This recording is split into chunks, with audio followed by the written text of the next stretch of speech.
Kao što smo već rekli, kompanija Shimizu, Japan, prva koja je ovaj proizvod i proizvela i lansirala na svetsko tržište i zbog toga ćemo da kažemo veliko hvala, arigato, gospodinu Kazuki Kamedi.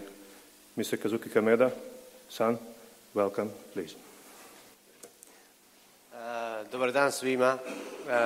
Drago mi je što mi se danas ukazuje prilika da vas pozdravim u ime ambasadora na predstavljanju aktivnosti projekt. Ambasador je htio da dođe, ali bio sprečen zbog već obaveze koje on ukazao i tako da on je poslao na ovu manifestaciju. U programu nama je data tema govora kvalitetu službi i konkurentnosti japanska filozofija uspjeha. Međutim, ova tema meni zvuči nekako nešto malo apstraktno, tako da dozvolite mi da slobodnije prevedem ovu temu i da govorim o karakteristima japanskog tržišta, a zatim nešto o proizvođaču Ruralina Shimizu Kagaku, odnosno Shimizu Hemijska korporacija.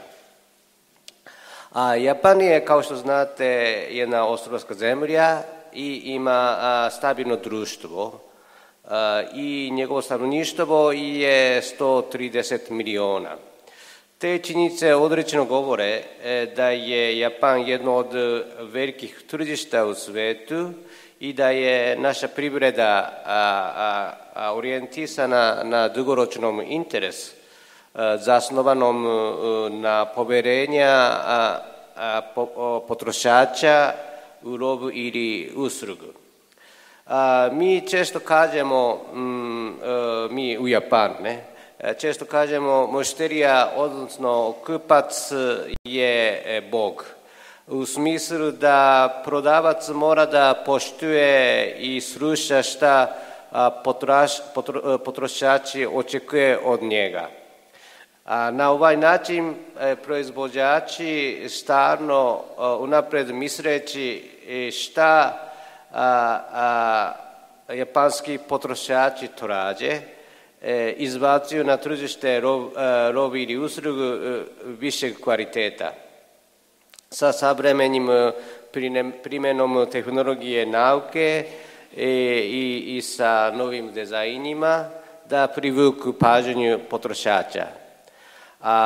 Zbog postojanja nekoliko jakih firmi u domaćem tržištu pojedinačnoj industriji u Japanu, kao što autoindustrija i onda marka je samo ne Toyota i Nissan i Mazda i Suzuki, toliko ima konkurentskih firmi.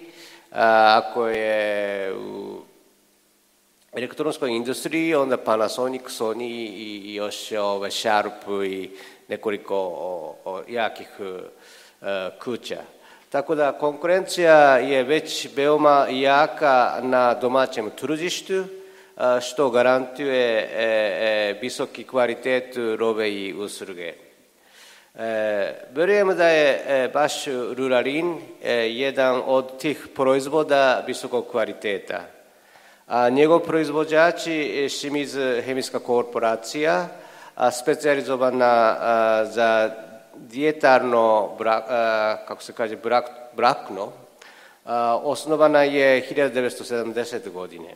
A način prerade i izbraćenja glukomanana patentirala je već u 37 zemalja u toj godini.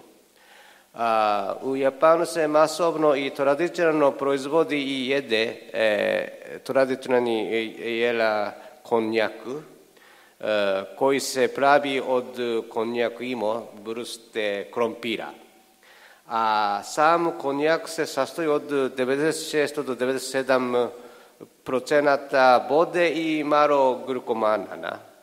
Možda je baš konzumacija tog konjaka jedan od ključnih razloga zašto Japanci dugo žive, često preko 90 godina.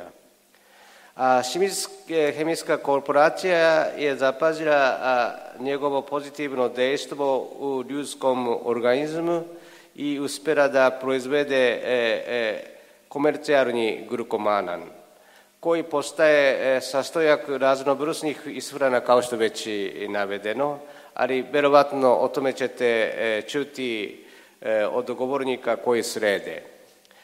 Na kraju želeo bih da izrazim svoju iskrenu nadu da će roba proizvedena u Japanu kao ruralin danas doprinijeti poboljšanju zdravlja građana Srbije i širom regiona.